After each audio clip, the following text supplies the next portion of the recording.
Audio check.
Good morning, everyone. Welcome back to docket number 24-10-04, the application of the United Illuminating Company to amend its rate schedule. My name is Janice Beecher. I'm an interim commissioner here at PURA. I'm joined by my colleagues, Vice Chairman Arconti and Interim Commissioner Cheeseman, Interim Commissioner Smith. We're here today for an evidentiary hearing in this matter. First, I'll take appearances from any attorneys representing a party or intervener this morning. Please take a turn at the microphone to state your name and affiliation for the record. Good morning. Brendan Vaughn of Keegan Werlin LLP on behalf of the United Illuminating Company. I'm joined by David Martin, General Counsel of UIL Holdings Corporation. Thank you. Good morning. Susanna Nigro from the Department of Energy and Environmental Protection, and I'm joined. Sarah Solar, Staff Attorney at the Department of Energy and Environmental Protection. Thank you. And in the back. And please, please do speak up. Can't always tell. Sorry. Kim White from OCC. I'm joined by Consumer Counsel Coleman and Director Minikowski. Thank you. Good morning, Caroline McCormick on behalf of the Office of the Attorney General. I'm joined by my colleague, Assistant Attorney General John Wright. Good morning, Commissioners. Jamie Spanhake from PURA's Office of Education Outreach and Enforcement, and I'm joined by my colleague, Attorney Brittany Wyman. Thank you. I guess that's it. All right. Before we begin cross-examination, are there any administrative matters any party or intervener would like to raise? Yes.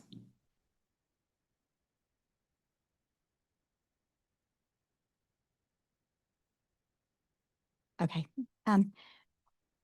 Again, Kim White from OCC.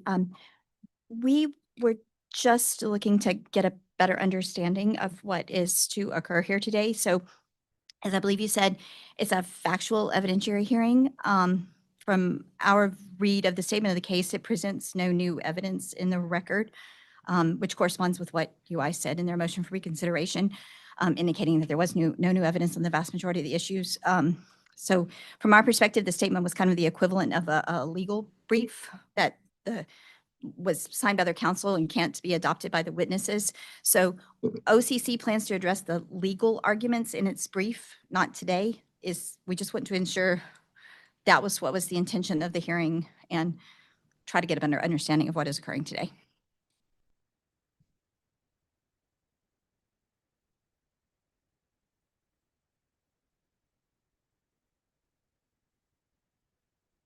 So we do have new evidence in the record of this case. And that's in the notice of admitted evidence. So that's what I expect Deep to be addressing today. Is that correct?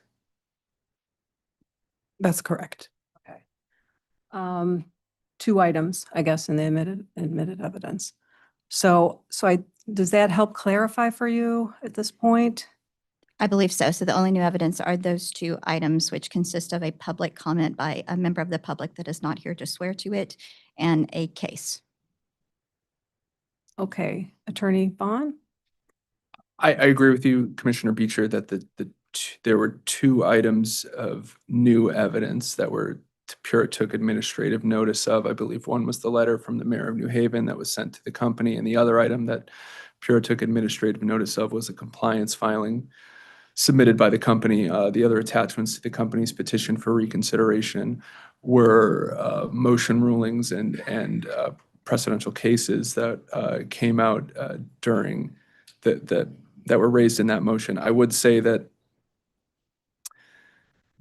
we're here with our panel to engage in dialogue with the commissioners and with others, and we hope that you have questions to ask as we raised at our scheduling conference. The record has been reopened on these issues on reconsideration, so while there may not be new record evidence aside from those limited matters, this is an evidentiary hearing. We've brought our Vice President of Electric Operations and the company's controller and other members in to answer your questions and to try to get at the heart of the issues and to explain to the commission and to others sort of what happened here, what's going on, and why reconsideration is appropriate. I do understand that, the pre-hearing statement, we do have witnesses here that on direct examination, I do intend to have them adopt factual assertions or be able to speak to the factual assertions contained in that pre-hearing statement. And they stand ready to speak, and we do sincerely hope that you all have questions, but I don't believe that the evidentiary hearing is in any way limited to just the two new pieces of evidence that Pura took notice of. At least that was not our intention here. We stand ready to speak to all the issues raised in the statement of the case. And all the factual issues, I should say, raised in the statement of the case, understanding that there are legal things in there that maybe they can't speak to. Thank you. Any response to that? And before I proceed, I should say, I think I misspoke that there was the letter from the mayor of New Haven and letters from UI regarding the water heater, but that's the only new evidence at this point. And then Attorney Nigro. I just want to reiterate what Attorney White said, that the pre-hearing statement is the legal brief. It's not evidence in the case and shouldn't be considered as evidence in the case.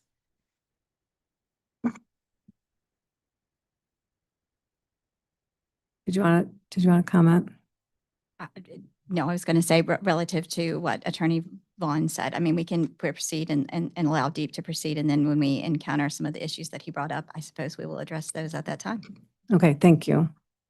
And if I understand correctly, the new evidence are these two new letters, and obviously questions would be welcome with regard to them. But as far as the pre-hearing statement, as you said, that's not evidence as such. And I think in terms of Office Consumer Counsel, for both of you, do you have direct? And if so, do you know how much direct you might have with regard to these two specific items? We do anticipate examining the witnesses with respect to the letter from the city of New Haven. Okay, sorry, cross. Yeah. I stand corrected. And Office of Consumer Counsel as well? OCC has no cost relative to those two items that you spoke. All right. And obviously UI would respond. Yes, we do have direct, and I understand that the pre-hearing statement is somewhat of a novel filing that was done in this case to sort of help frame the issues, factual and legal. It was not pre-filed testimony, but we do have witnesses here who can speak to the factual claims in that, can speak to the underlying case, and can explain to the commission and to others sort of the company's factual positions on those matters. There is legal argument contained in that document. I don't deny that, but I do think there's also factual argument that should be fleshed out such that we can reach the correct factual and legal result in the case. Then I will add to that OCC reserves the right. We don't think we have cross, but given those statements, we will reserve the right for cross on any matter.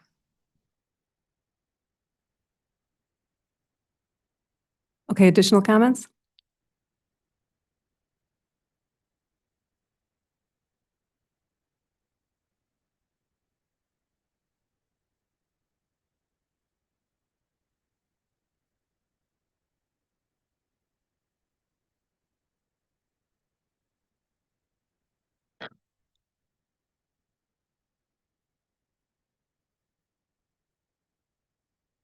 Okay, thank you. So I think we'll have direct, and that will help us proceed. Oh, additional comments.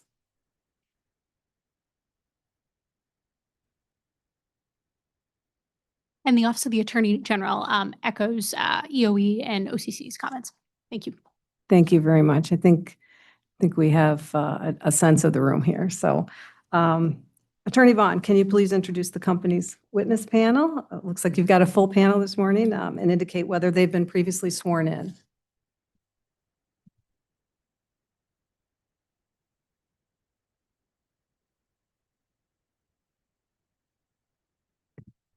Thank you, commissioners. Good morning, Vice Chairman Arconti, Commissioners Beecher, Cheeseman, and Smith. Before I jump into the direct examination, I building off of what we've been discussing here, as I said earlier, we do really hope that parties do have questions. We're here to answer your questions, as we said at the scheduling conference. We had requested to have a series of technical meetings where we could engage in open dialogue with the new commissioners to sort of help frame the issues and engage in that. The parties had asserted that a hearing was necessary, and hearings are more formalized, and the witnesses are sort of limited to direct and cross and redirect. And, if there are no questions and cross-examinations, it's unclear how PURA can evaluate the credibility of our witnesses and consider the materials in the record. So the company's witnesses are here to talk about the factual substance of the pre-hearing statement and why the company took the steps it took and where the company stands today on these key issues.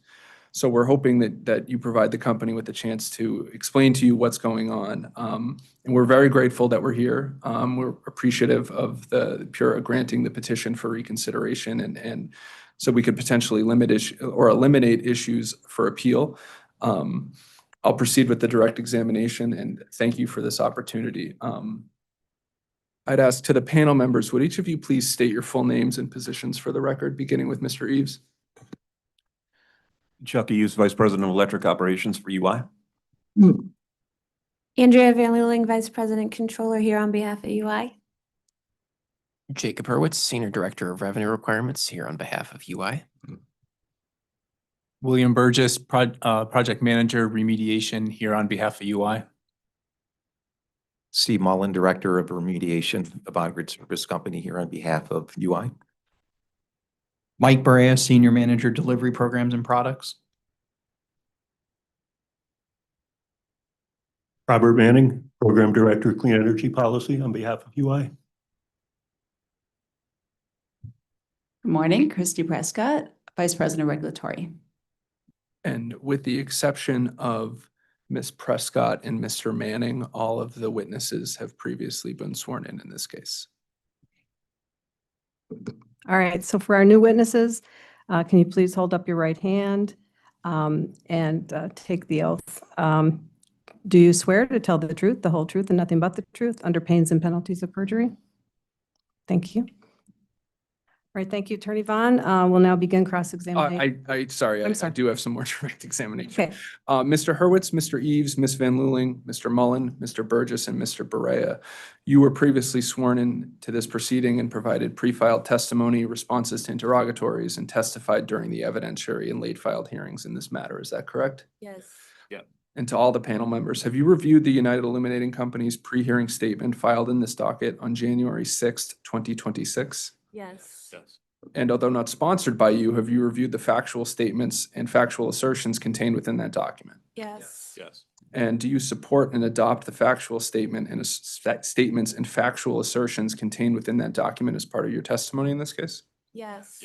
And are you prepared to discuss the factual statements and factual assertions contained within that document during this evidentiary hearing? Yes. Mr. Hurwitz and Ms. Van Leeuwen, do you have anything you'd like to say to the commission about the company's pre-hearing statement? I do, thank you.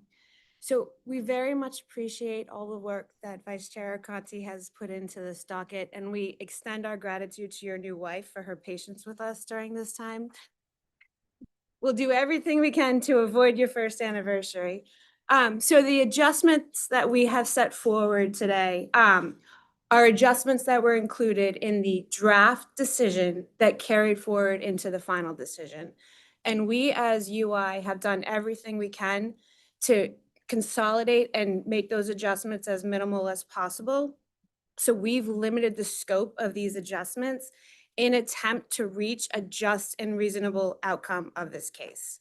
So we're really hoping that reaching a just and reasonable outcome of this case will avoid future litigation and allow us to move beyond these contentious proceedings that we've been having. So we're here for a fresh look at these issues, and we hope to obtain a legally valid opinion and outcome on these issues that does result in just and reasonable rates. You. Mr. Mullen and Mr. Burgess, has the company efficiently implemented work under the partial consent order or PCO related to the English Station project? Yes. The company has been and continues to be actively advancing the English Station project. In this case, we provided a very detailed overview, background, summary of the English Station history, the project itself, and all the work that's been done over the years to advance that project. It is a very large and complex project that takes time to fully implement safely and prudently, even without obstacles and challenges.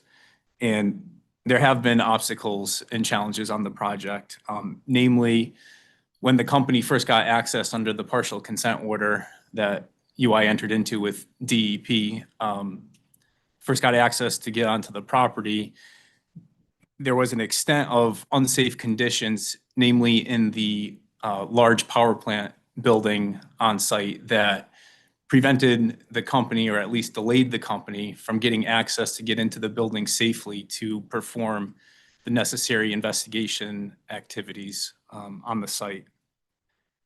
Also, there's an ongoing dispute over the what the cleanup standard is for the building, and those issues have had a direct impact on the schedule for the project.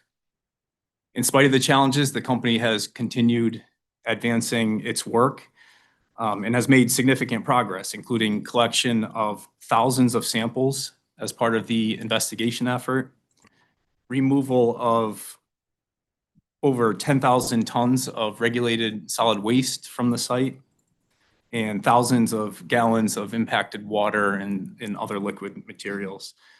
And to say that there's been limited progress is not supported by the record. I think the record and our testimony does explain that there has been significant progress to advance the project.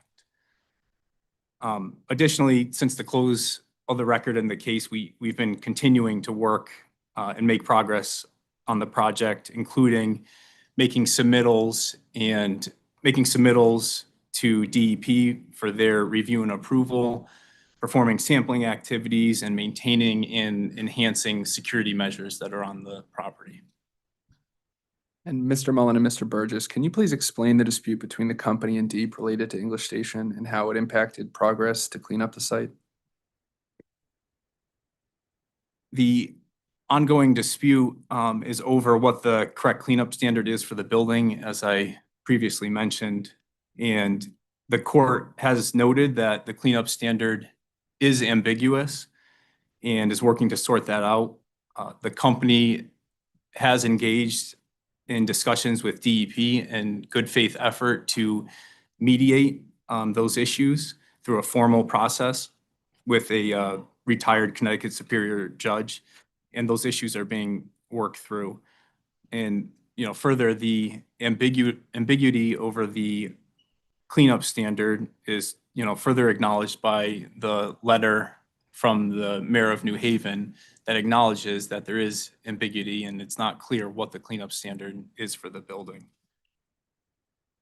So the lack of clarity on this cleanup standard, coupled with the complex history of the English Station project, must be considered in this case. Thank you. And Mr. Hurwitz and Ms. Van Luling, what additional points does the company wish to make regarding the company's internal labor in the English Station site? There are three additional points that I'd make with respect to that. First, UI employees are not performing investigation and remediation of the English Station property. The company rather has hired, trained, and experienced licensed environmental professional firms and remediation contractors that perform that work. And those costs are not included in the company's cost of service. Internal labor costs are de minimis and are not, in our view, excludable from recovery pursuant to the English Station transfer decision. Second, this point candidly confounds us. If labor costs, i.e. the costs of my colleagues, Mr. Mullen and Mr. Burgess here, are outside the scope of distribution rates, then how could it be appropriate for us to receive a distribution ROE penalty? How could we be penalized for spending labor on project management and at the same time penalized because the project is taking too long? Third, and finally, we request that if these penalties are upheld, i.e. these penalties are not changed as a result of this motion for reconsideration process, then the bases for this penalty, i.e. the portion of the penalty that relates to internal labor, should be separated out from the remainder of the English Station ROE penalty, i.e. the penalty for allegedly taking too long with remediation. That way, if and when this results in subsequent litigation, everybody knows what value is being ascribed to each of the specific claims in the final decision. Thank you. Mr. Eves, with respect to the return on equity penalty associated with purported compliance issues, do you have anything that you'd like to say to the panel regarding that? So I'd like to provide a little background on both the DERMS and the water heater components of that penalty. DERMS is a distribution energy resource management system.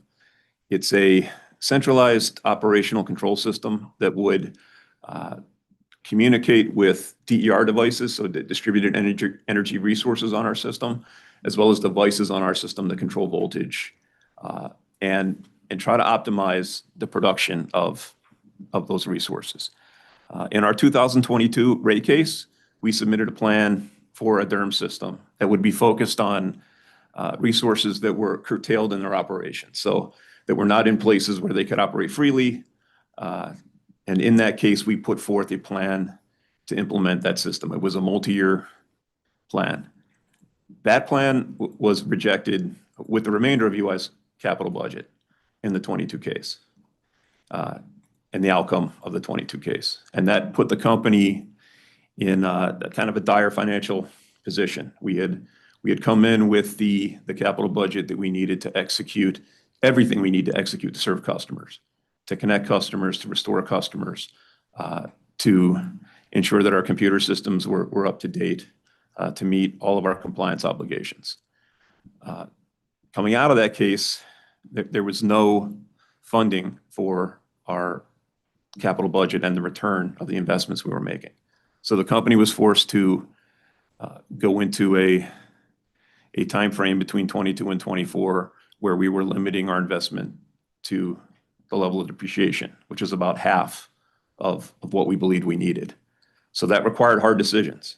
We prioritized connecting customers, we prioritized restoration, but we did not do other things. We did not replace all the infrastructure that meets the criteria for replacement. We did not replace the computer systems that should have been replaced. And that has pushed forward an obligation into the future that we're going to have to collaboratively deal with. So as we prepared our case for 24, really our directive through that experience was that we were only going to include what was absolutely necessary to serve customers in the future. And there is a difference between need and nice to have. DERMS is on the nice to have side of that equation. And through our relationship with EPRI, I was able to meet with the Vice President of Strategic Planning for Hawaiian Electric back about 10 years ago. They had put DERMS, or they had put DER in their system that equated to about 90% of their load. So very high penetration of DER on the Hawaiian Electric system. I actually walked into that conversation with the assumption that if you had gotten that much penetration on your system, you would need DERMS. And the outcome of that discussion was that they didn't have DERMS and were operating relatively successfully without it. So I walked away from that experience understanding that DERMS was not a necessity to achieve very high penetrations. So again, as we prepared our plan for 24, we included only the elements that we felt we absolutely needed. In the 24 case, we were asked one interrogatory about why we didn't include the plan. We answered that. And not until the draft decision, did the discussion come out that there would be an ROE penalty for that. I believe the company acted in good faith for our customers in the plan we put forward, and pursued the right direction. In terms of the water heater component of the penalty, the company in the 22 case did begin to wind down the water heater program. We have about, it's been declining, but about 10,000 customers that have water heaters that they pay a monthly tariff on. So we basically take care of the water heater for them. If there's a problem, we will go out and fix it. The costs of that have increased, and over a period of time, through dialogue with Pura, we came to the conclusion that we would wind down the program. So the company worked to wind it down, and we did in November of 2025. The target date set through our back and forth dialogue with Pura around the customer implications, the cost implications, had a target date of September of 25. And there was a lot of confusion caused by a myriad of rulings that were issued by the executive secretary in the case, back and forth. We took affirmative steps to comply with Pura's direction, and they're documented in the pre-hearing statement. We made reasonable decisions balancing all the impacts, the customer impacts of walking away from the water heater program, ensuring that we did not leave customers in a bad position, and that we made the right decision. And the company did not ignore any valid order of Pura. Again, these were decisions and rulings issued by the executive secretary without the commissioners. We acted in good faith to comply with them, and we delivered the shutdown of that program in a way that did not adversely impact customers in a significant way. Thank you. Mr. Hurwitz and Ms. Van Luling, what would you like to say to the Pura commissioners with respect to the O&M adjustments raised for discussion? Thank you. I'm going to start with inflation. So the goals of rate making are that you take the test year as of costs and look to make them normalized and appropriate for the business costs as of the period that the rate case is going to be effective.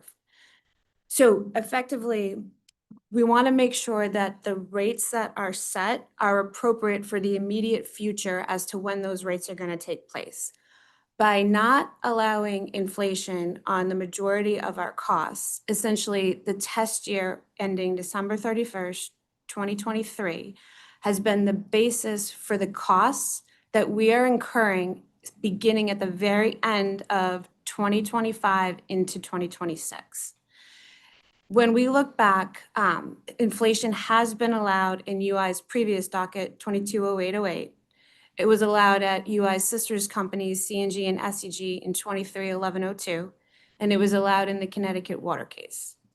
In addition, within this case, there was a reserve adjustment made to the storm reserve using the Handy-Whitman index, which is essentially inflation, and that inflation, which was to the company's detriment, is actually higher than the inflation rate that we had been requesting. And so without inflation, our costs that are in the current case are not at an appropriate level to recover the current costs of the normal operating procedures as of today. And we're not here today to say, you applied inflation XYZ in these previous cases and we'll never accept a different methodology. We're okay, but our biggest ask and our one main concern is that we understand what the rules are. So what the rules of the game are, how inflation should be applied, what should it be applied against, what is the evidence that's required that we need to submit in order to get inflation. So we're open to changing that methodology, changing the way it's happened in the past, but our ask is we need to know what the rules are before we file the case, instead of ending a case and then finding out that we didn't do X, Y, and Z. The second and third item, I'm going to kind of go through them quickly together, is the board of director costs. We're required by Connecticut state law to have a board of directors. We're also required by the settlement agreement that we entered into to have a board of directors. We're also required to have audited financial statements. We have to have credit-worthy metrics, and we need to have audited financial statements to support that credit rating, as well as the actual debt needs that are required. So the debt financiers require audited financial statements. So we're here today to ask for those board costs and those audit fee costs, as they are reasonable and just necessary costs of operating the company. And we're here today in hopes that we can stop pitting holders and ratepayers against each other and look back at the core of rate making of what are necessary operating expenses and what amounts of those should be recovered. Thank you. And Ms. Van Luling, any final thoughts to add before we turn over to? Thanks. So we really do very much appreciate the opportunity to be here today and to engage in these conversations. We're available for any and all questions. We would love to have a dialogue. We would love to express our opinions. We would love to support what we've put forward. And we would really look forward to a reasonable outcome so that we can look to avoid future litigation and the need for an appeal. Again, we really want to move past the contentiousness that these proceedings have been and turn a new leaf. Thank you. The panel's available for cross-examination. Thank you, Attorney Vaughn. Thank you, panel. All right, we'll turn to Deep and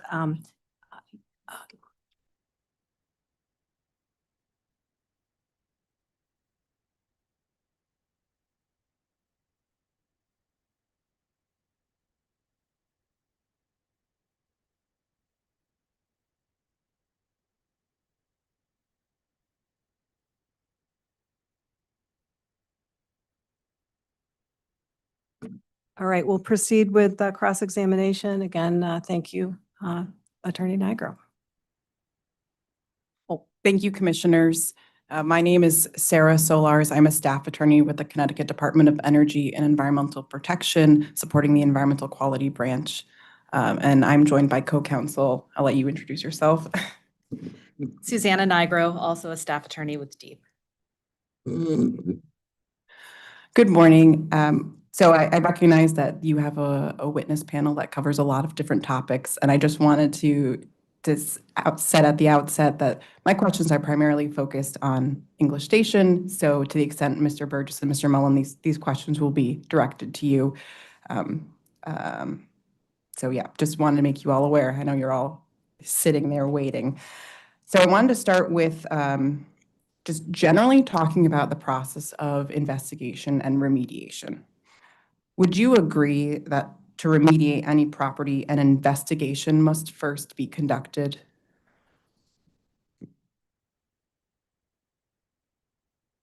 We would agree that's a necessary component. And would you agree that the goal of an investigation is to determine the nature and extent of contamination? It is, and I believe as it's worded in the PCO, they use the word degree. So semantics on that. And when conducting an investigation, do you investigate to a standard?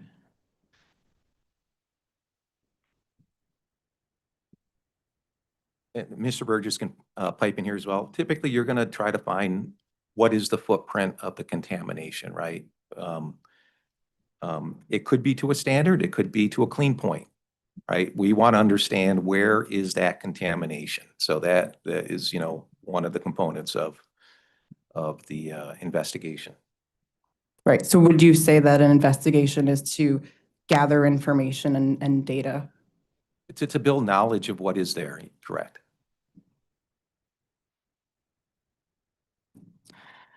So can an investigation occur without a remedial standard?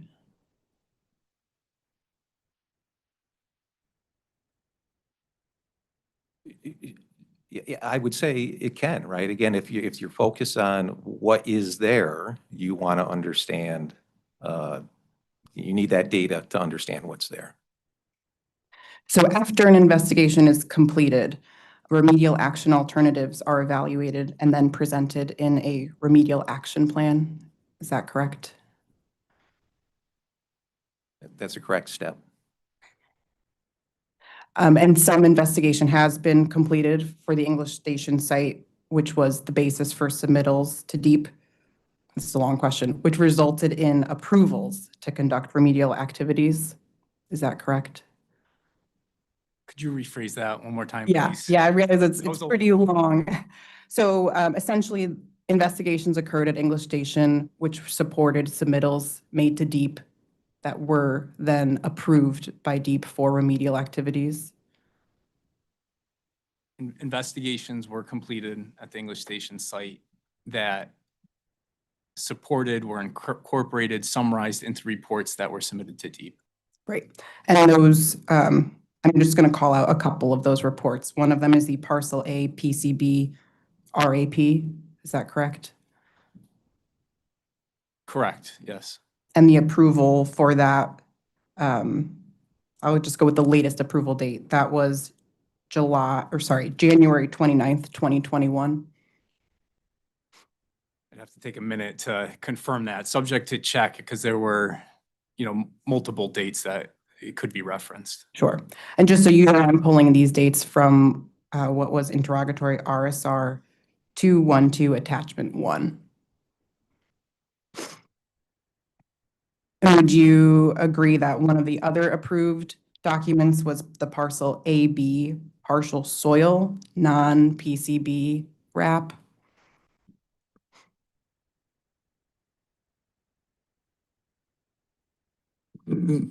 Just one moment, we're pulling up the data request that you've referenced. Certainly.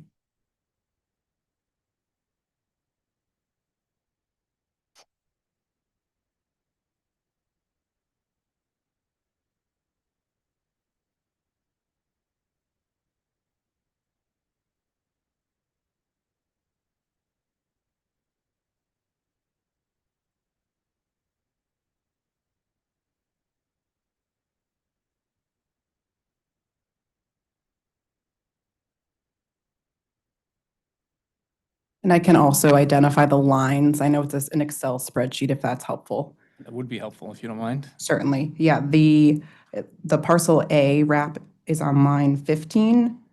And then the parcel AB partial soil non-PCB wrap is line 11.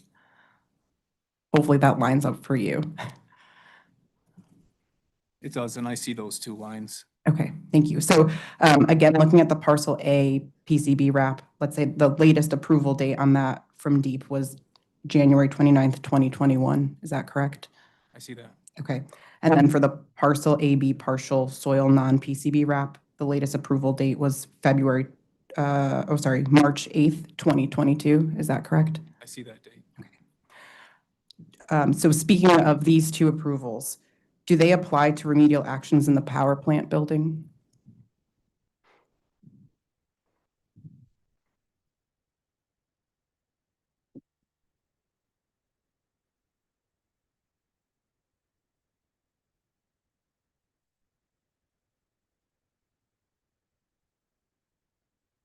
So it's my recollection that those were conditional approvals that were provided by DEEP, and they do not include the interior of the structure. So in other words, UI has approvals to work at the site beyond the power plant building? We have certain approvals that were granted by DEEP. We don't have all the approvals, but these are two examples of approvals for remedial action. Thank you. Now I do want to turn to that New Haven letter. You could pull that up.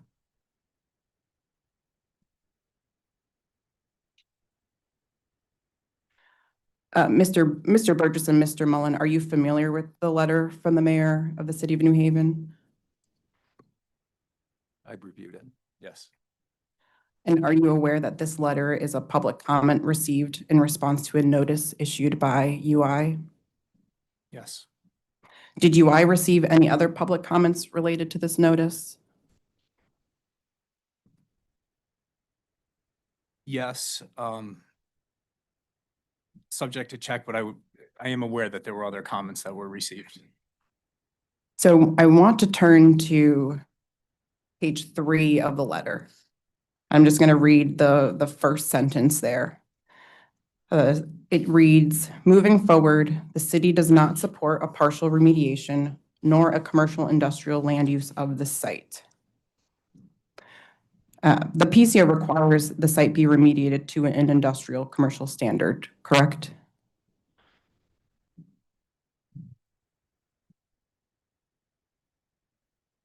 Yeah, that's the cleanup standard. Has DEEP ever requested that UI remediate to a more stringent residential standard?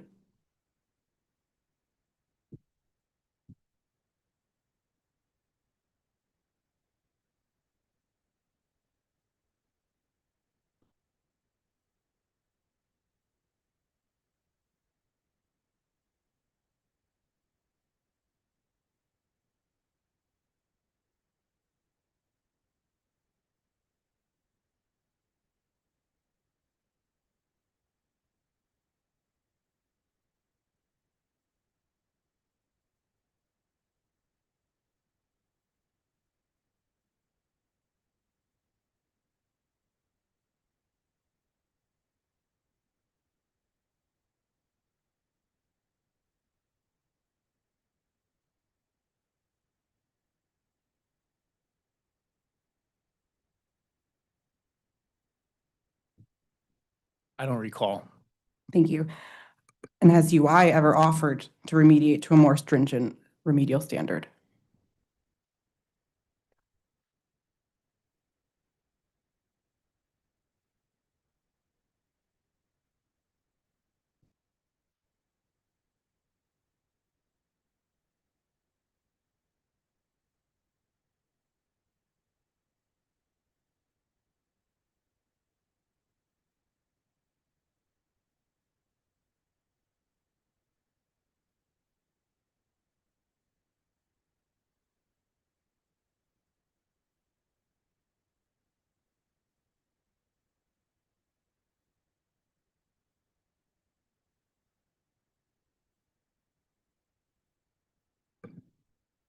I'm getting caught up on the word offered. I don't remember or recall, specifically if the company offered, but we have been in discussions with DEP and others and have been open to evaluate alternative, remediation options on the site and including, to a higher standard. And I am aware of certain contaminants, on the property in certain areas. There may be instances in the plan where it's to clean up to higher standards, such as a residential standard. But has UI committed, I guess I'll rephrase that instead of offering, has UI committed to a cleanup of a more stringent standard? Sorry, what do you mean by committed? More formally asserted they would clean up to a more stringent standard.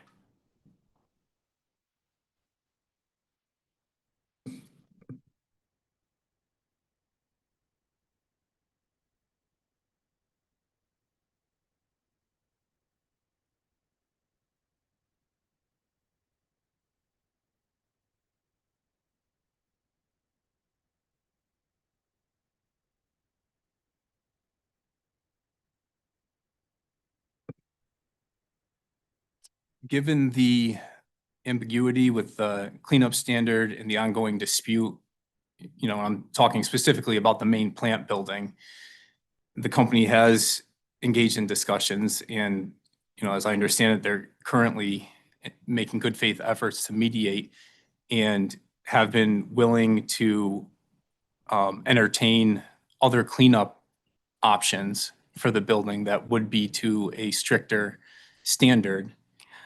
Yeah, I guess let's back up a little bit because I want to clarify here. When I'm talking about a standard, I'm not talking about the building standard. Okay. When we talk about the industrial commercial standard that applies site-wide. And that's what I'm just looking to clarify here.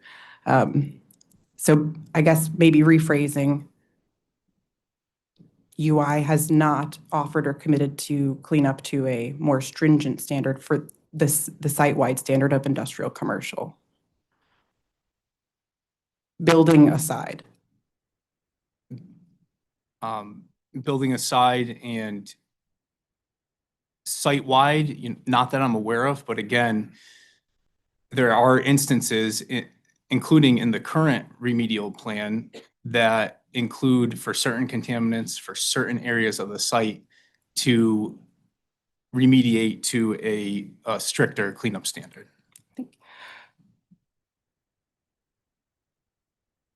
Again, just to clarify then, it sounds like overall, DEEP and UI are in agreement that the cleanup standard site-wide is the industrial commercial standard. Is that correct?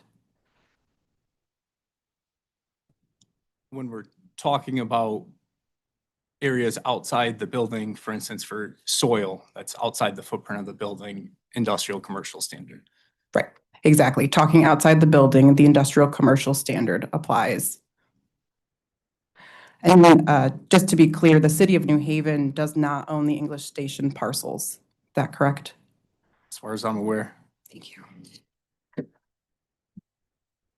Would you agree that UI has spent roughly $17 million on the project to date? In thinking about the direct costs for investigation remediation under the PCO, sounds approximate. I think it's a little north of that, but subject to check. I'd have to go back and look at what the latest spend is. So you would agree that UI has spent less than $30 million? Yes. Are you aware if UI has remitted the difference of what it has spent and the $30 million to the state of Connecticut? I'm not. I have no further questions. Thank you, commissioners. Thank you.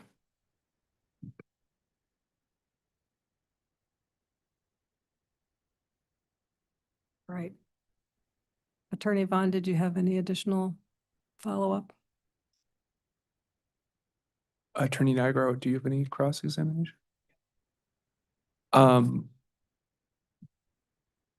Typically, we would go back after the cross-examination was complete to conduct redirect. I would assume that if we're doing the same, I'll hold off on that. Hold off for now. Okay, thank you. All right. OCC, do you have any cross-examination for this panel? All right, thank you. How about Office of Attorney General? Cross, thank you. EOE? Thank you. Guess that covers everybody. All right, so, give me a second here.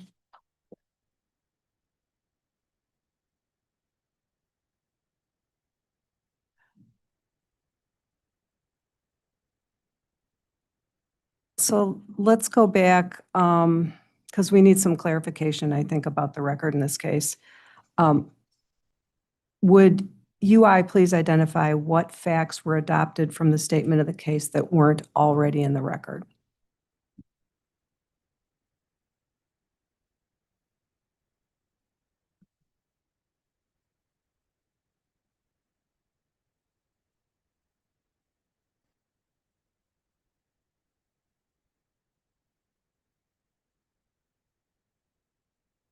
I think what I would say to that, Commissioner Beecher, is that the new evidence that was not in the record is what we've discussed, right? So there were two items that were where the commission took administrative notice of the letter from the mayor of New Haven and of the compliance filing that was cross-posted in the docket, but took administrative notice of that. That took place after the close of the evidentiary record in this case. The other items that were included in our in our statement were in our petition for reconsideration were two court rulings related to English Station that had also been filed in the docket as correspondence, and then I believe some motion rulings from the prior commission that related to the DERMS matter. The facts, like the new facts that are discussed in the statement of the case, relate to those. The other statements in the statement of the case are based on the record evidence, and I think have been adopted and were adopted and are based on that existing record, but possibly reframed for clarity and sharpness to focus the commission on those issues. But I don't think that there are beyond that new factual assertions that were not in the underlying, that are not supported by the underlying record, other than those new case law, and which is more of a legal assertion, and the evidence that we just discussed. Okay, but we still have the issue that correspondence is not evidence. Do we agree on that? I don't believe that the cases are evidence. The cases are sort of precedential matters that are germane to the case at hand, right? So I don't think that the Superior Court's rulings on, the CNG SEG appeal that was filed as correspondence as a notice of authority, much like you would do with a court, right? Or the two English Station matters are evidence that can be adopted by a witness, but they are precedential to this court or to this body and need to be considered, especially to the extent that, CNG SCG deals with some of the issues that Mr. Eves discussed related to the draft and final decisions support for a DERMS related ROE penalty. Also, the water heater ROE penalty, ties back to that, given its reliance on motion rulings signed by the executive secretary. Those are the things that the rulings of law that come out of that are not evidence that the witness is adopted here, but those are valid and binding legal rulings that need to be considered by this commission. All right, so just to be absolutely clear, UI is not submitting new evidence via adoption of the statement of the case.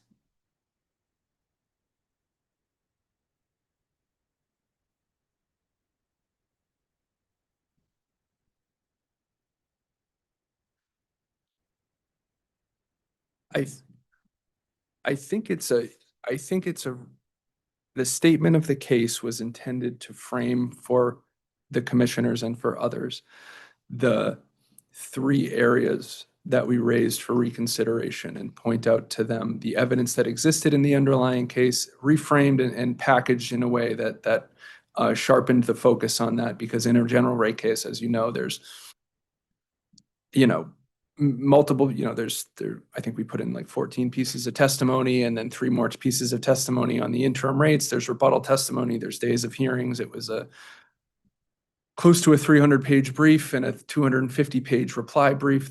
You're trying to touch on every issue, especially in the environment that we were operating in, where you're trying to hit on everything. But on reconsideration, we've focused our attention on these matters. So the new evidence, as I said, is those matters. But we've also identified and cited to law that has come out since the case, and to wit the CNG SCG appeal decision, the decisions from the Superior Court related to English Station, and then general rate principles that I'm not seeking to have the witnesses adopt. But I would suggest that what they've done is they've adopted the factual statements and assertions that are contained in here, which are not based on are not other than the limited new evidence that we discussed with respect to the proving out the compliance with DERMS or with water heater and the letter from the mayor of New Haven, are based on evidence in the record. So the statements that they're making are new to you and maybe have not been said previously, but they are based on evidence in the record and were adopted by this panel. All right, thank you for that. Do any other parties or interveners want to weigh in on that discussion? Do we feel like we've clarified? Hold on just a second.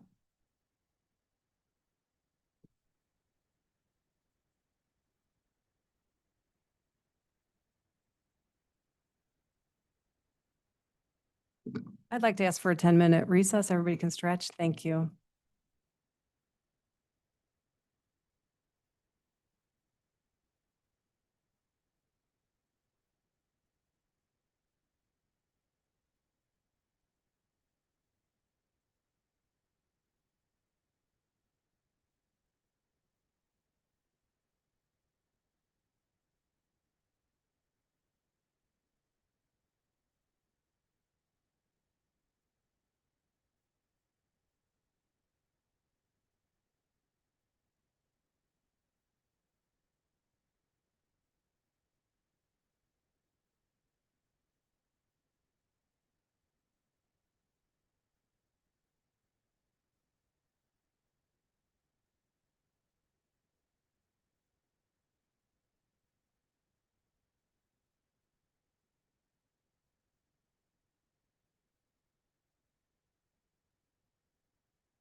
All right, if everyone's ready, we'll proceed. Thank you very much.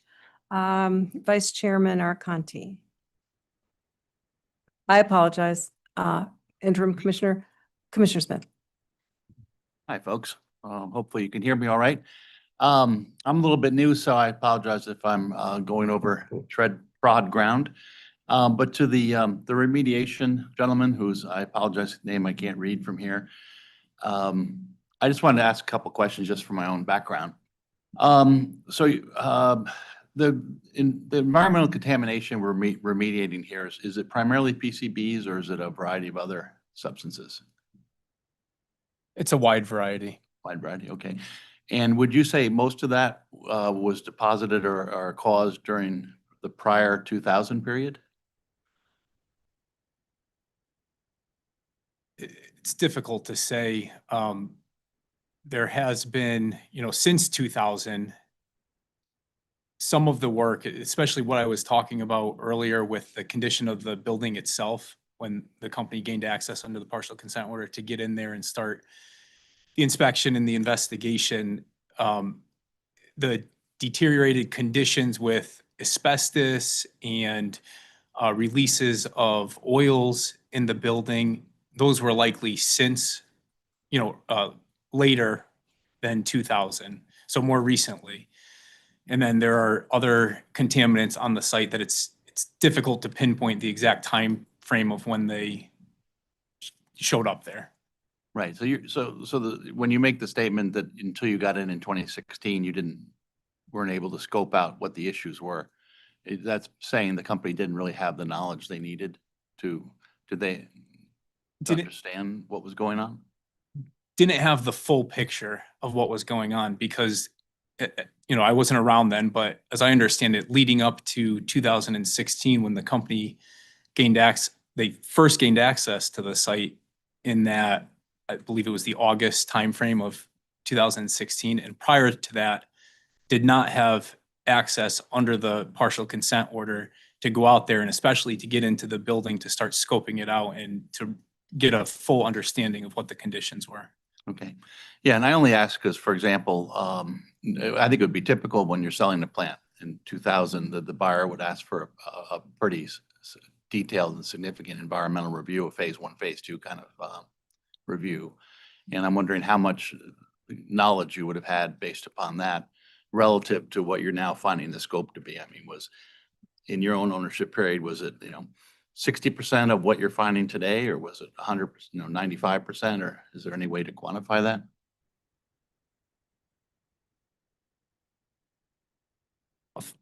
Off the top of my head, I think it would be a difficult exercise to perform, but I do know from reading the documents and speaking to our technical experts that go out there and perform the investigation, the conditions that from the time that the company sold the plant to the time that access was granted under the PCO in 2016, the conditions were very different.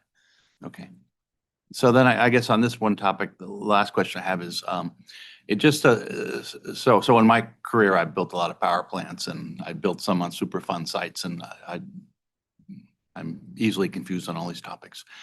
But I'm curious, why would you agree to a 3-year period if you didn't have some reasonable understanding of how much time it's going to take?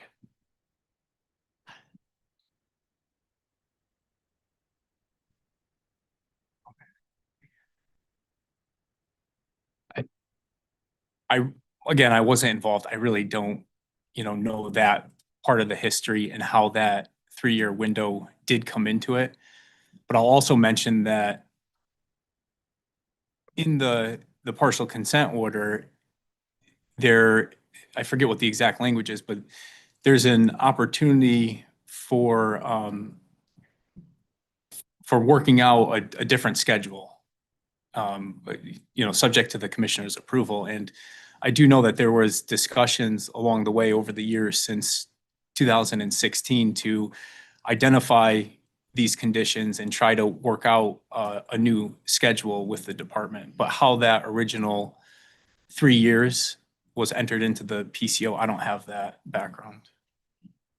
No, okay.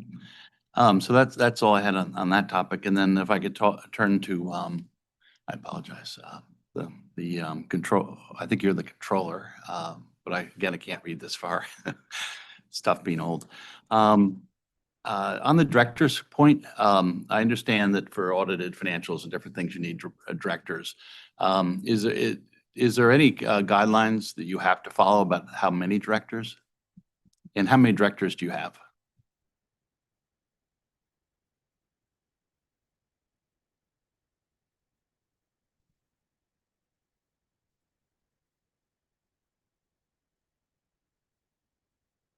So there's a couple of things. One, the merger commitment does have a requirement for a board of directors. I don't recall in it if there's a numerical number that needs to be in it. There's a few different board of directors that we have for UI. So UI itself has a board of directors, and subject to check, I believe there's 4. UIL, I believe there's 4 directors. One, you, Frank, UL. 4. Then the ASC, which is Avangrid Services Company Networks, has a board of directors. That board of directors has independent directors as well as directors who are employed by Avangrid. 1, 2, 3, I believe there's 4 independent directors, and there are 3, I believe, directors who are employed by Avangrid, so 7 for that board. Okay, and for a rate case such as this, do you pick up the 100% of the 4 directors and an allocated portion of the others? Yes, exactly. So we 100% of the UI, well, not, I'm sorry, it's not 100% because it's UIL. So it's United Illuminating Holding Company, who also are the parent company of the sister companies CNG and SCG. So that percentage is allocated based on a Massachusetts formula, which essentially looks at 3 different aspects: revenue, labor costs, and plant. And then based on those percentages that they contribute as a whole, comes up with a formula that applies the percentage that goes down. So that mass formula is used for both the UIL directors as well as the ASC networks directors. The costs that we're mostly talking about here are derived from the ASC networks and the allocated portion of those. The UIL holdings directors have very minimal costs because they're internal. Okay, but it sounds like in order to comply with the financial accounting board standards or whatever, you have some discretion over the number of directors you can choose, and that choice affects the ultimate cost. And then the question, the last question would be, how do you determine the director's comp? Is it benchmarking against similar utilities? Yeah, it's a benchmark study that's performed by an independent third party that looks at the various different compensation. I don't see it, but it's done by our people organization. They outsource it for a certain consultant, and they benchmark against the industry as well as like the expectations for the roles and responsibilities. Okay. That's it for me, Jan. Thank you. All right, thank you, Vice Chairman Arcanti. Thank you, Commissioner. My questions might be a little clunky. You're just trying to take quick notes during the direct portion of the hearing, so bear with me. So I caught something like towards the end of the company's direct around resulting in just and reasonable rates. So I guess my question is it the company's position that the final decision did not result in just and reasonable rates? Yeah, our position, which is why we're here today, is that the final decision did not result in just and reasonable rates. Okay. Is the company, I guess subject to check, right? The company familiar with November 3rd S&P note? I Outlook and ratings, et cetera. believe it's in my inbox. I'm familiar with it, yes. Okay. Okay. I don't know if I necessarily have a follow-up on that. I'm just looking at it now and it seems quite positive. So S&P and Moody's are different organizations that will sponsor credit ratings for various different companies. And so UI being one of the companies that gets a credit rating. So they will look at a bunch of different aspects in order to determine what that credit rating should be. And that credit rating will be like top tier down to what I call or is referred to in the industry as like junk bond status, which means that it's at risk if you invest your money in it, that it's not going to be good. And so they do regular, I believe it's at least once a year, if not quarterly. I need to check on the quarterly. I could be wrong on that. Reports on each of the companies that they cover and that they rate. And they'll rate them for, again, for various different aspects. They look at your cash flow, they look at the regulatory environment that you're in, they look at your different key indicators such as like net income. They might look at the plant investments that you have, and they're essentially looking to make sure that you have enough cash coming in to cover the debts that you have. So they may look at a cash flow from operations divided by like the CapEx coming out. So depending on what those ratios look like will lead them to deliver a report. Again, a part of their rating has to do specific for regulated utility companies is the utility environment in which that regulated company is operating in. So it's more of an intangible, it's a non-numerical measurement that's there. And so we've been seeing prior to recently, that's been very unfavorable. I believe one of the two of them outright said that, the state of Connecticut is the second worst regulatory jurisdiction to be in the United States. With that decision, the final decision that was came out in November, they started to take a conservative view, but recognize that the regulatory environment within Connecticut looks like it could be changing, which is the primary result of the favorableness of that report.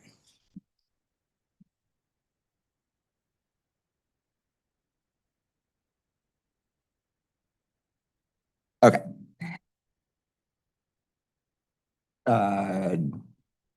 Mr. Reeves, on DERMS. So you mentioned it was DERMS nice to have. If the legislature keeps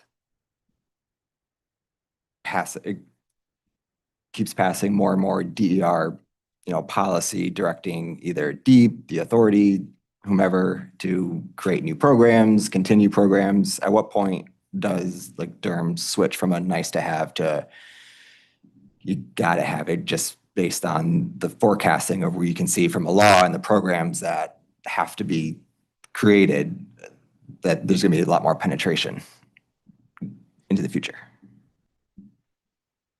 So Vice Chair, I think it's a choice. And I think it will continue to be a choice in Connecticut for the foreseeable future. I think you can optimize the performance of these systems, but it comes at a cost. And I think the core issue is that, even with the decision in the last case, the lack of funding for the forward-looking capital puts us in a position where we're not recovering the full cost of those investments. So I think as we move forward, looking at all the needs of the system, looking at the cost to connect customers, the cost to restore customers, the cost to replace the infrastructure in a proactive and reasonable way, the cost to keep our computer systems moving, and the cost of those things that we want, putting that all together, given the affordability crisis we have here, and making the hard decision about what we fund, and funding it so that the investors will fund it, right? That we have the financial wherewithal to provide a reasonable return to the people that give us the money to do these things. So I think in the pantheon of what I'm dealing with right now, I'm not replacing the fleet that I should be replacing. That has a direct day-to-day impact on customers. I'm not replacing all the infrastructure I should be replacing based on criteria that has long been established. That the poles, looking at the ground line condition of the poles, we don't have the funding to do all of those things. So when I look at DERMS versus that, DERMS slides way down the list of priorities. Okay, yeah, I don't want to say what I agree, And then- but and then- recognize that argument, like, you gotta focus on your core responsibilities. Right. First is what I'm hearing. Yes. And it's just, my question is more along, it's like, at what point, I don't know, I guess what point do you take DERMS more seriously? Not take it more seriously, but does it become more impactful based on the policy of? So Hawaii got to the far end of the spectrum. Yeah. Right, that they have solar penetration in the 80 to 90% range. And they were successful manually dealing with the inverters and working with the customers. In my conversations with them, they identified a problem where might be too much solar penetration in a specific area through the fact that a customer's solar panel wasn't working. They get a complaint, they would go out and then tune the inverters so that, not one of them was raising the voltage to the level where the others would shut off. So they found a way to operate at that high level of penetration without the investment in DERMS. Now, DERMS would provide the ability to not have to do that manually at a cost. And I think, that is the question before us as we deal with the affordability issues in the state. Where are we going to put our dollars? Okay. Fair enough. Thank you. I just want to go back again, sorry, to the unjust and reasonable. So the company also filed an alternative resolution plan proposal towards the end of, I don't know, if it was September, October, that I think, correct me if I'm wrong, I'm just going off memory. It was either 60 or 61 million revenue requirement increase was determined to be just and reasonable. And the final decision ultimately was just slightly north of 65. Could you just reconcile that for me?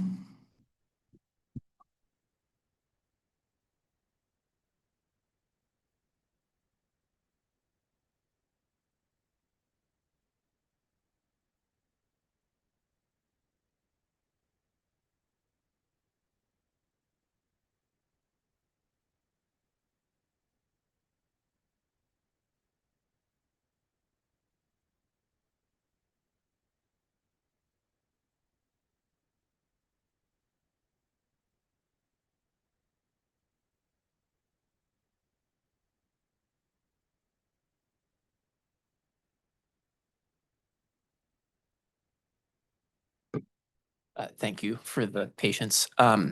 Yes, I think we can reconcile those two things. I think how you get to the answer matters. I think our recollection is the alternative resolution position that we put forth was on the order of 63 million, so kind of directionally consistent with what you said. But within the final decision, while the nameplate rate increase was higher, there are some key factors that differentiated from what we had proposed. For example, it includes East Shore remediation. So now there's more work the company must take on, more cost we must incur to earn that rate increase. And if we don't do that work or take on those costs, then we have to give the money back to customers in the form of a regulatory liability.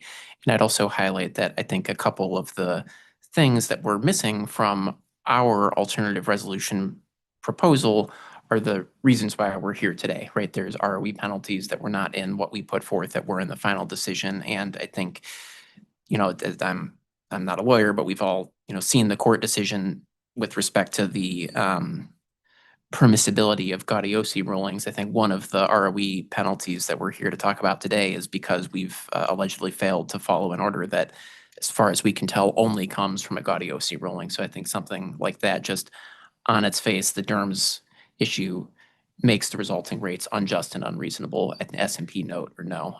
So I think it's kind of a rambling answer, but what I want to communicate is how you get there matters. I appreciate the comparability of those top line numbers, but I think some of the underlying details are a little bit different. Okay, thanks for the answer. It's been a question on my mind for a couple months. It's a good question.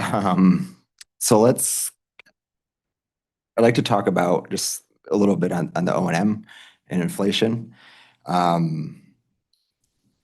So generally, these costs have to be known and measurable. So again, I was taking a lot of notes during the so maybe a little clunky.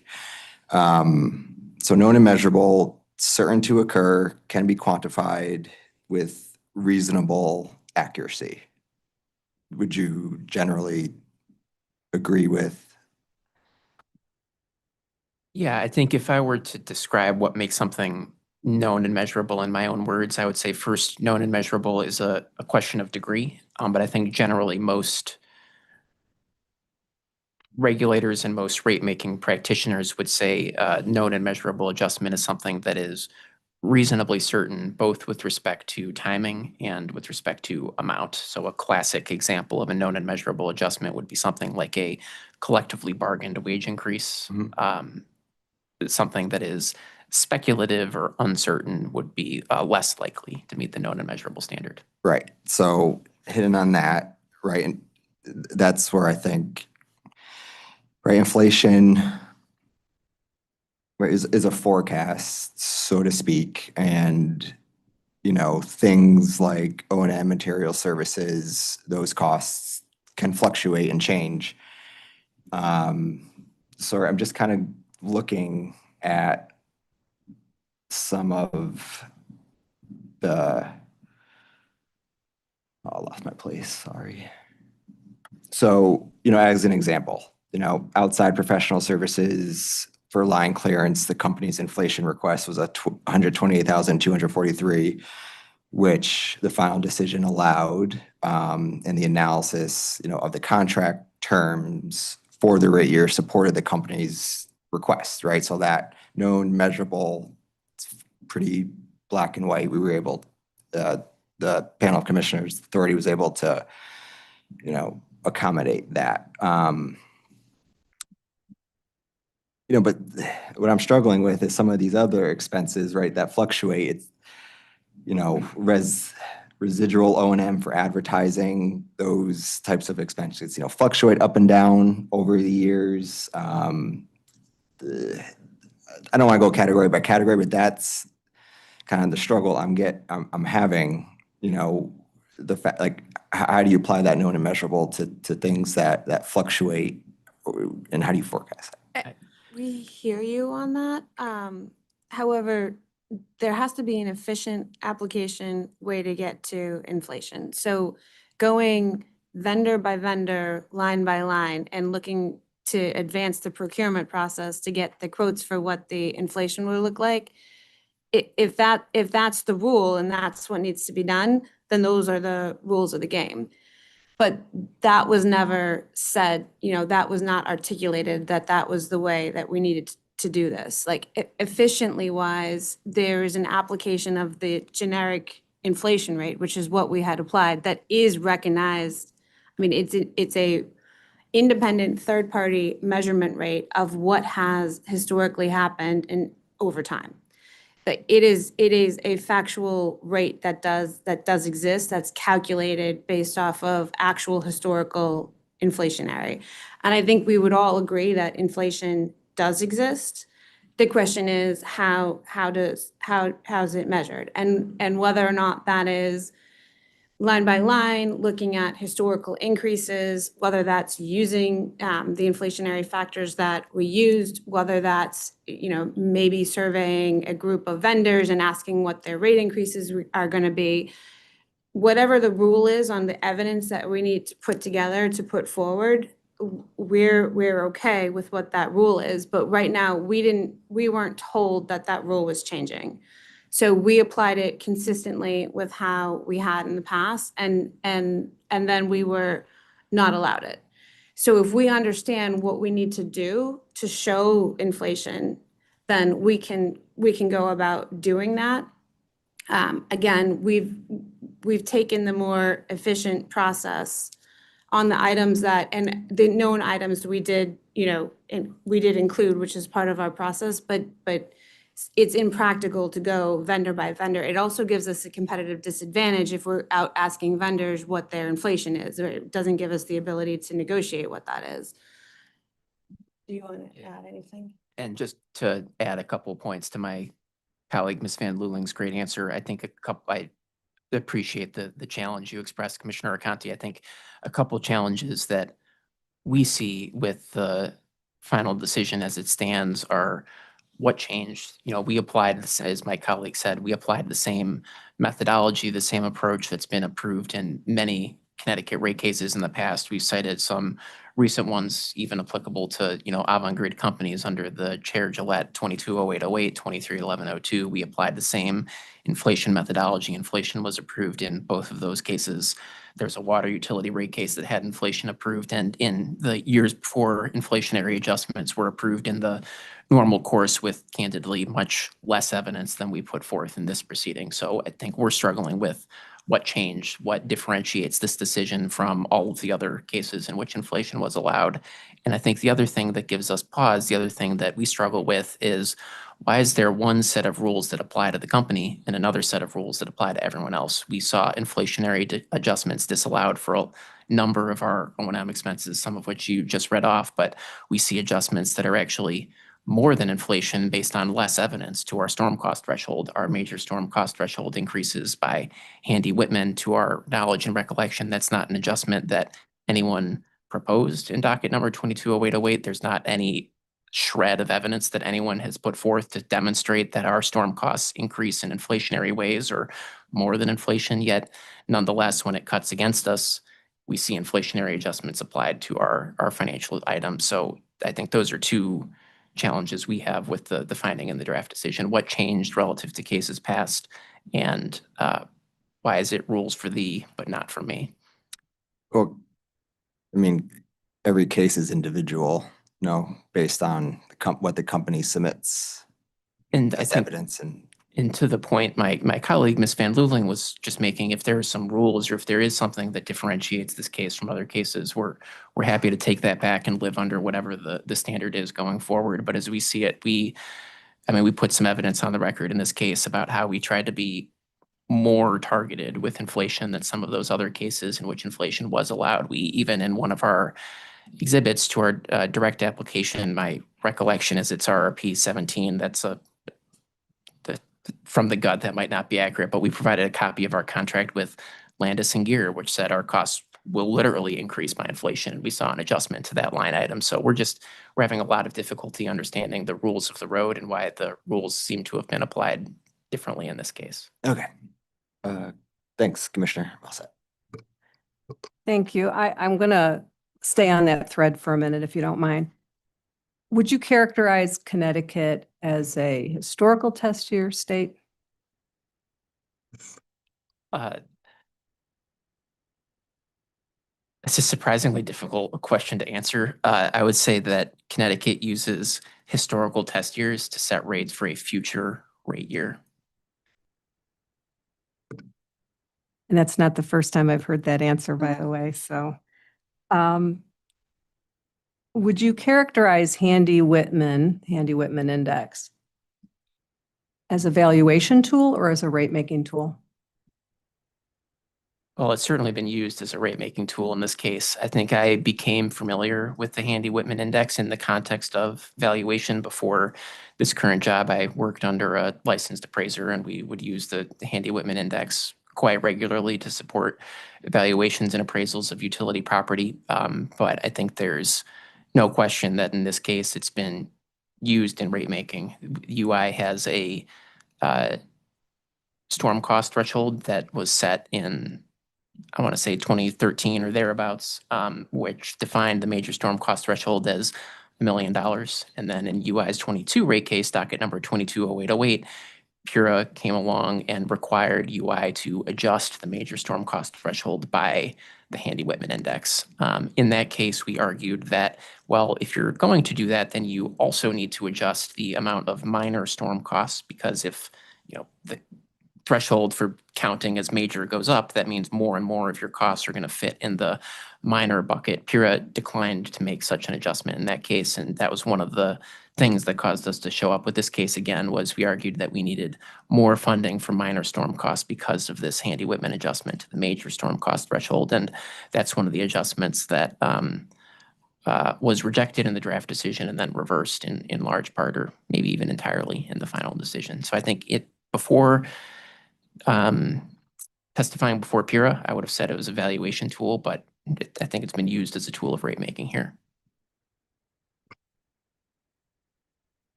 And the Handy Whitman Index focuses primarily on capital costs. Is that correct? Or infrastructure projects? I think, again, that's something that I would have agreed with you with, but my recollection is that the quote from 220808 is Pura found it applicable to both capital and O&M expenses and has been used to adjust our major storm cost threshold, which is not capital.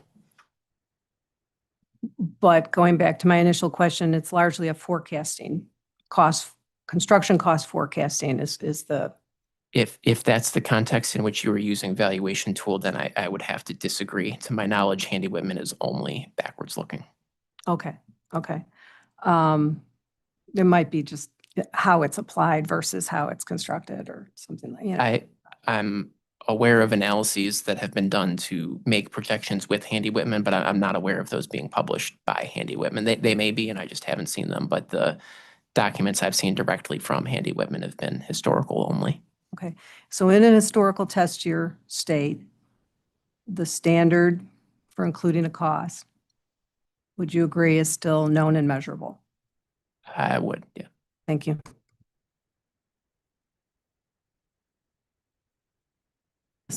My colleague, Commissioner Cheeseman. Thank you. All right, I have a few questions with regard to English Station, and then I have a few questions about the water heater program. So going back, under the terms of the original merger agreement, Pura did not designate a timeline for remediation of English Station. Is that correct? As I'm aware, that's correct. Okay. So I believe the agreement read that the partial consent order in consultation with DEEP would lay out how this would proceed, and that at the end of the day, the effective conclusion of this would be ruled upon by the Department of Energy and Environmental Protection, and that there would be a sum of $30 million that UI would spend on the remediation. Have I summarized this correctly?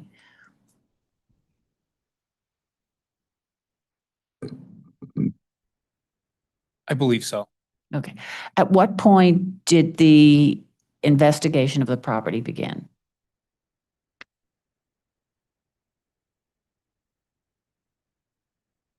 The exact timing, I don't recall, but as I mentioned, the company's access under the partial consent order to get out there and start work was in or around August of 2016. So it would have started under the PCO after that date. What has actually been accomplished? There's been a lot accomplished. As I mentioned earlier during the direct, there's been significant investigation on the property, both soil and groundwater outside of the main plant building itself, as well as investigation and collection of thousands of samples from the building itself, from within the main power plant structure. There's been interim remedial measures that have been completed, including, I mentioned from the activities from within the building. The prior owners, after UI sold the property and the prior owners were undergoing a project at the site, salvaging operation, there was an incomplete project out there. So the main turbine hall, different areas of the plant building itself were starting to be removed and material salvaged, and asbestos was being abated, as I understand it, and then the project halted. So we had to, when we got access under the partial consent order, go in and do a large interim abatement project that included removal of the accessible asbestos materials, removing materials that were blocking access to the building so that we could go in there and do the investigation. There was also, from that same timeframe of operations for that salvaging operation, there were releases of oil from within the building. So in order to do our full investigation, we had to go out there with a remediation contractor and remove that contamination so that we could continue collecting samples and doing our investigation. As I recall, the original plant structure on the property is not the main building that I'm talking about. It was this multi-story industrial building on the northern end of the site. And the company had to do interim removals of contamination in that building. And then we ultimately had to demolish and remove that entire structure. So that's also been done since 2016 when we had access. How large is the site? It's around 9 acres. Okay, and I see from the letter from the mayor of New Haven, it's now the desire of the city to develop that into a park. Is that correct? Based on that letter, my Yeah, understanding, yeah, the city is interested. So how does that affect what the eventual level of remediation would be? I believe that it was agreed that the requirement was to remediate it to an industrial level. How does this change the game? Or does it change the game?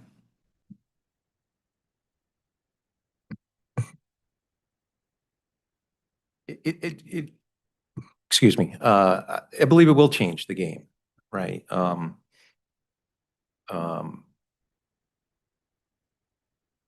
There could be, schedule considerations we have to take to merge our cleanup plan to something that would accommodate the city's plan, right? In our testimony, we have often said that we are willing to consider other stakeholders and clean up to something that could be a beneficial use, right? That does bring in other costs, as long as somebody else perhaps could pay for that incremental cost above that.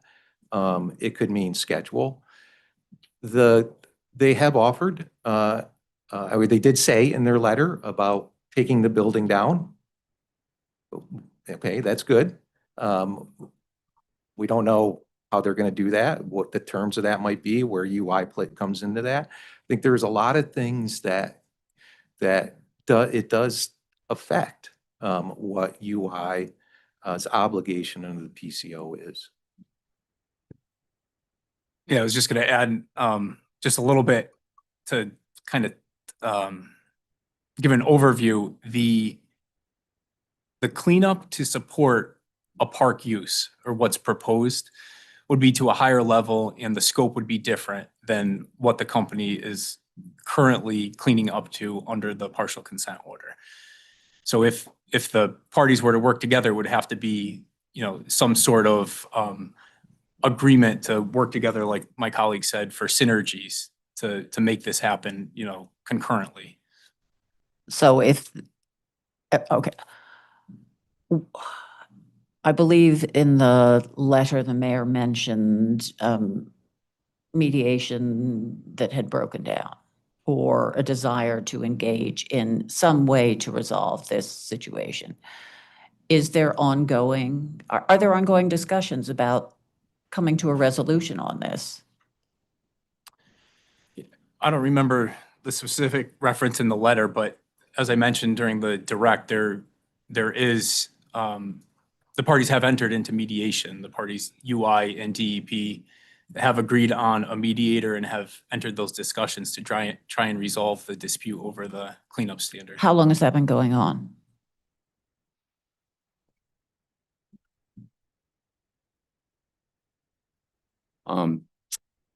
Those discussions have been going on since the fall. We've had The fall of 2025. Correct. Okay. And we've had 4 sessions so far, and they've all been productive, and we continue to move forward. It's just at a very kind of regimented pace in terms of, making sure that Deep and the company agree on everything that's being done as part of this process, so there are no issues. And that has theoretically been part of the process all along, that there would have to be agreement on the part of the company on Deep on every step taken in the remediation process?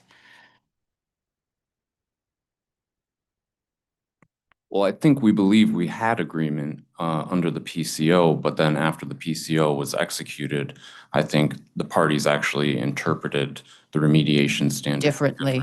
Correct. All right. So now we're trying to get back on the same page. All right. I think that exhausts my questions on the subject of English Station. Thank you. The water heater program.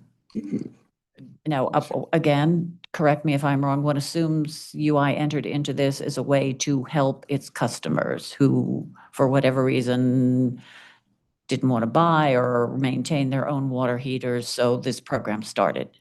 And Commissioner Cheeseman, we'll just bring up to the bench Michael Barea, not to interrupt your flow, and I appreciate the questioning, but we'll bring up Mr. Barea, and he can work with Mr. Reeves to address your questions. Mr. Brea that deals with the program day to day. But in general, yeah, many years ago, we initiated the water heater program, and part of it was a time of use concept as well, and provided customers the opportunity not to pay for their water heater issues that they may have, when it occurs, but to pay for it in a tariff in their monthly bill.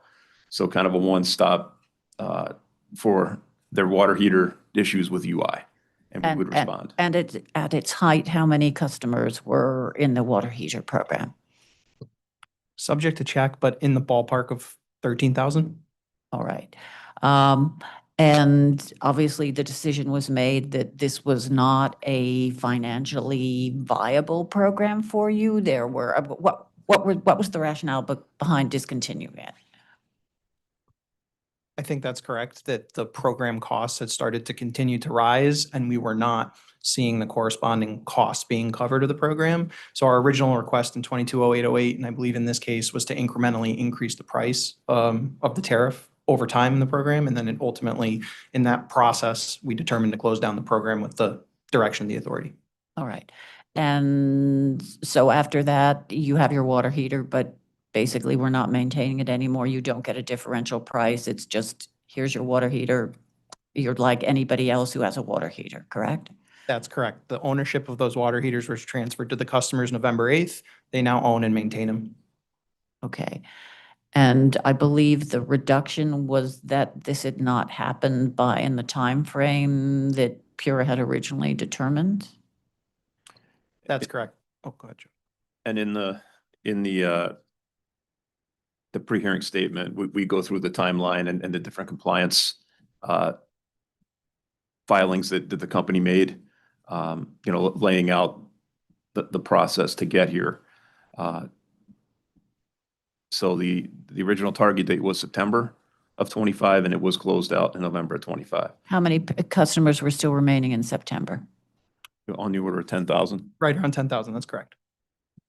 So how did you end it? Did customers receive a letter saying, hey, you're done? Oh, I mean, describe the termination process to me if you can. Of course. They received 2 correspondences, the first one being October 2nd of 2025, basically notifying them that as of November 8th, they would own the water heater. And then we followed that up with an additional notice on October 31st, as well as including it on bill messages that customers would then own the water heater as of that effective date. So there's not much difference in that time frame. Why were you late? The February 10th motion 95 ruling, we interpreted that this case was the appropriate forum to address the issue of the cost recovery. We believed we were working towards that in good faith. We filed testimony on March 12th, stating that timeline would be delayed until we had a resolution on the cost recovery component. And then once we got the draft decision, we immediately, implemented the plan that we kind of outlined with the authority as quickly as we could, which led to the closure in November. But the delay was due, I think, to our understanding of that February 10th motion being that we were going to address our open item in this proceeding. And you didn't request clarification? We did. You did? We did. And our understanding was from the clarification that this would be okay? Correct. All right. Obviously, I'll have to review that part of the record. All right. Thank you, Commissioner Beecher. Thank you for your answers. Thank you, Commissioner. Vice Chairman Arconti. Oh, I'm sorry. Commissioner Smith. Sorry, I have a question that may have no bearing on this proceeding, but I'm curious about something. Am I allowed to ask that? Okay, too late now. You're the commissioner. They always ask say, anything. they always say you're the commissioner. I got to get used to that. Well, I'm just curious, in your discussions on this site, and this is just a matter of professional curiosity, has there ever been any discussion about whether the site could be used for clean energy resources instead of housing in that you've got a big site, you've got a presumably an interconnection given its prior use, and you could use the lease payments from the whoever the developer of that site is to subsidize affordable housing in the state somewhere else, for example. Is there an angle there? And again, this is just a matter of professional interest. I'm not sure if Mr. Mullen can answer. I don't believe the company owns the site, so I'll defer to him. Yeah, we haven't owned the site in over 25 years. Do you have anything? Yeah, no, I knew that. I was wondering, has the discussions with the city or the owner, whoever, ever gone on that? There was a point in time, I can't recall dates specifically, maybe the 2023 timeframe. There were discussions with other stakeholders, the city being one. It involved Deep and the AG about what other options could be done with that property. And there was a concept or an idea floated once about maybe battery storage or some solar panels to integrate to some concept plans that the city was thinking about. So that was at one point discussed. And at that point in time, it didn't go anywhere. I know there wasn't anything on the economics of that. It was more or less a concept of an option or something to think about. Is that something the attorneys from Deep would like to comment on at all? I'll give them their opportunity.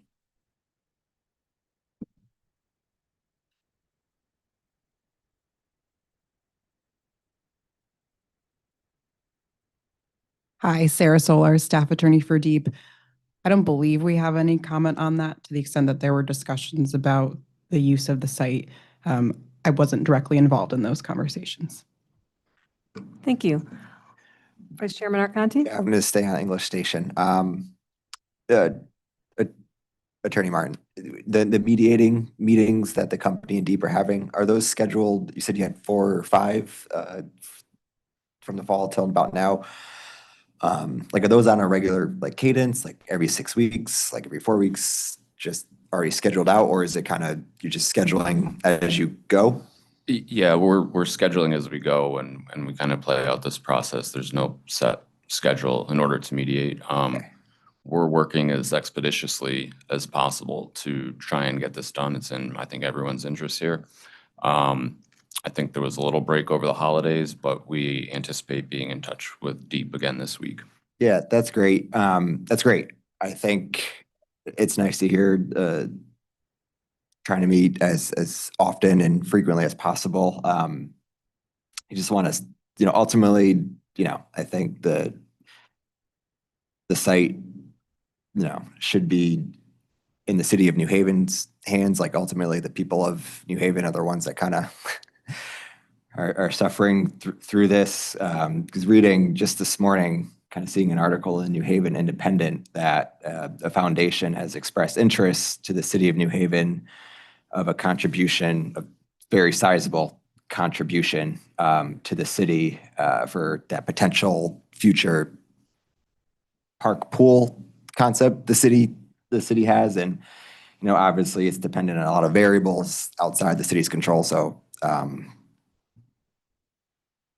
guess I'm just making my pitch for the city of New Haven. So it's just happy to hear that these meetings are happening fast and expeditiously. I think it could be the best outcome for everybody. So thanks. Commissioner, you good? All right, Attorney Vaughn, would you like short recess for redirect? That would be great. Thank you very much. If we could have like 5 minutes. Before we break, Vice Chairman Arconti, not to testify, you raised a question about the squaring the alternative resolution plan. Yeah.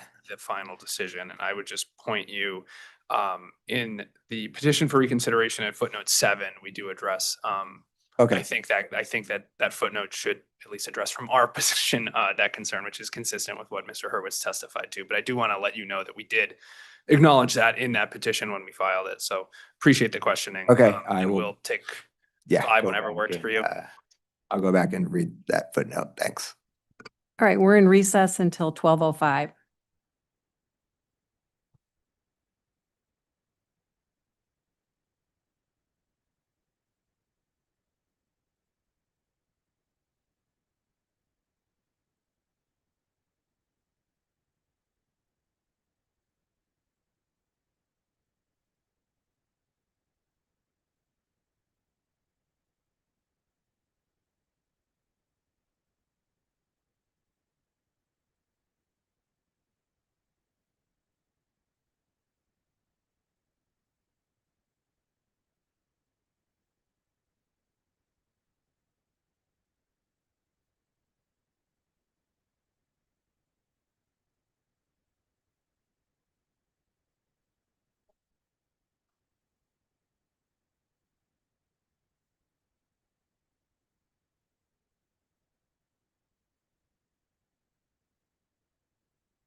No, I don't. It's me.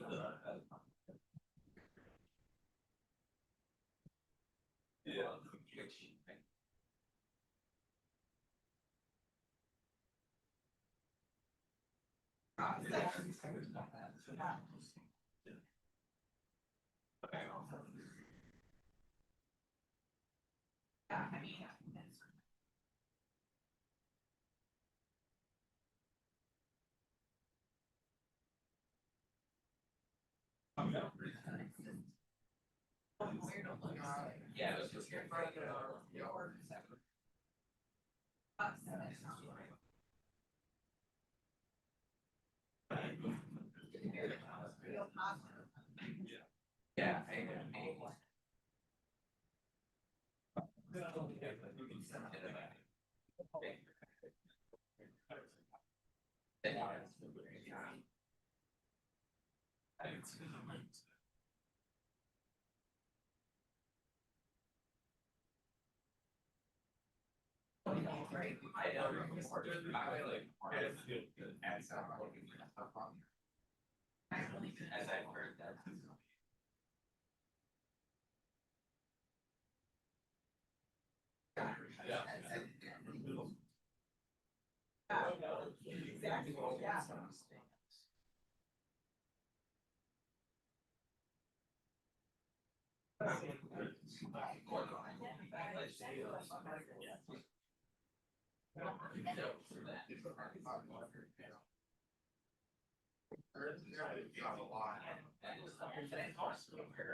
That's gonna be the next, my next.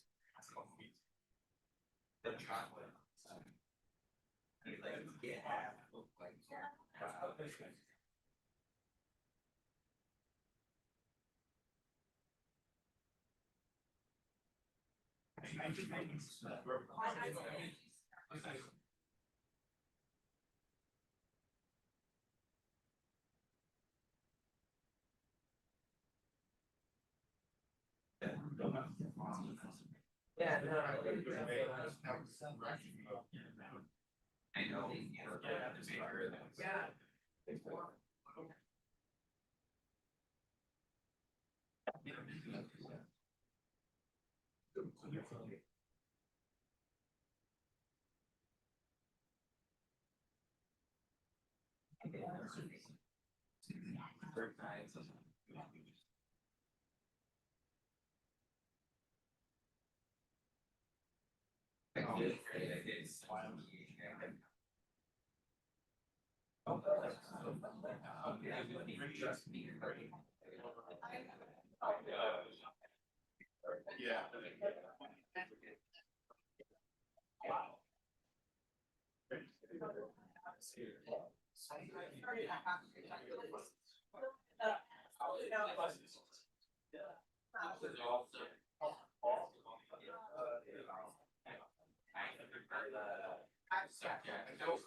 Yeah. I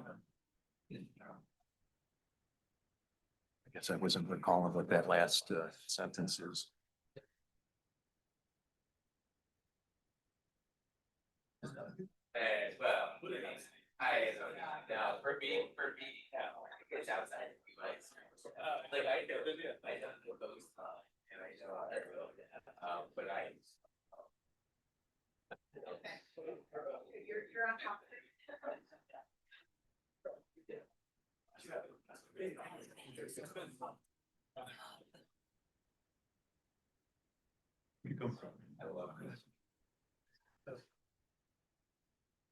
It's not the list. We had a ton of stuff until this weekend. Then it all got fixed.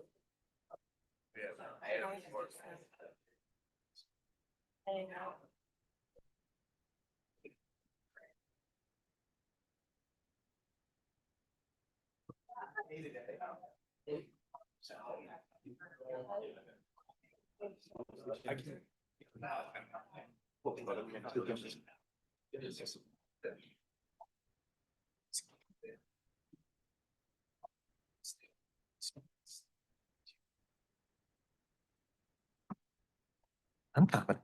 I see something. Okay. Okay, we're back on the record. Attorney Vaughn. Thank you, Commissioner Beecher. We do have some limited redirect, and I do just want to say thank you for the engaging cross-examination. I very much appreciated by the company. Mr. Mullen and Mr. Burgess, do you recall cross-examination earlier in the morning from Deep regarding the letter sent to the company by the city of New Haven? Yes. And to summarize, I believe you were asked if you were familiar with page 3 of that letter, which stated that the city, did not support a partial remediation nor a commercial or industrial land use of the site. Is that correct? Yes. And moving forward in that letter on page 3, do you see the sentence that states this dispute, which has collapsed the remediation schedule, has also impacted our collective credibility? Yes, I do. And could you discuss further your interpretation of that sentence? Sure. Well, as I previously indicated, there's been challenges and obstacles to implementing the project. And here, it's my interpretation that the city is acknowledging that the ambiguous cleanup standard and the dispute over the cleanup standard has impacted the schedule and has delayed the schedule, which is, also our position. It's consistent with our position that it's been a critical point that has prevented the project from moving forward to full completion. Thank you, Mr. Burgess. Mr. Barea.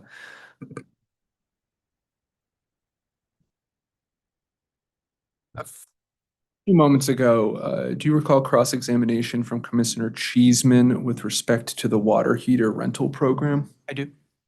And could you please speak in additional detail on the clarification that the company sought with respect to the water heater rental program wind down? Sure. So on December 11th, 2024, we received motion 92 to begin the phase out activities of the program.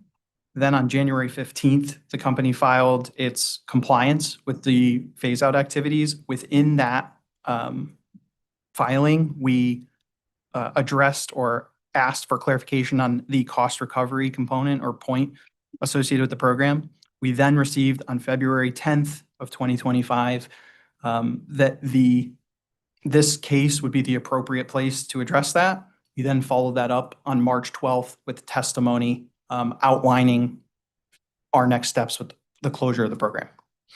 Thank you. And if the ROE penalty associated with the water heater rental program were lifted, in your view, would customers be harmed by that? They would not. There was already a disallowance, I believe, north of 1.7 million for all water heaters replaced since December 11th of 2024. So the timing of the closure should have no negative impact to customers. Thank you very much. And that's all we have for redirect. Thank you very much. All right. Do any parties or interveners have any other administrative matters before we adjourn this hearing? Seeing none. Commissioners, anything else? All right. Thank you. Hearing no administrative matters, on behalf of Pura, we want to thank everyone for their participation today. We are adjourned. Thanks. Have a good day. Thank you.